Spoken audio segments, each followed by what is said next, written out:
بعد از سالها انقلابی در نصب المان‌ها و مجسمه‌های مشاغل در رشت داره اتفاق میفته و سازمان زیبا منظرسازی در زیر پل صابرین علالحساب این مجسمه‌های مشاغل رو نصب کرده و به زودی در سطح شهر منتقل میشن و امیدواریم که بیشتر از این اتفاقات بیفته و کودکانمون با مشاغلی که در حال فراموشی هستن بیشتر آشنا بشن.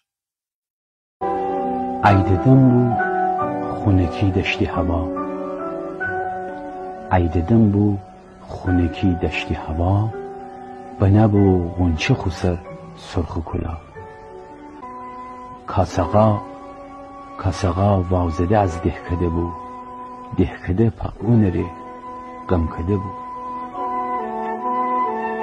یت صبح بخچه بخو تک بزی پس، پاپروسا بخو مشتک بزی پس، یرغ اسب خوشینه زن بکده، خود ده سنجار بخورجین دکده.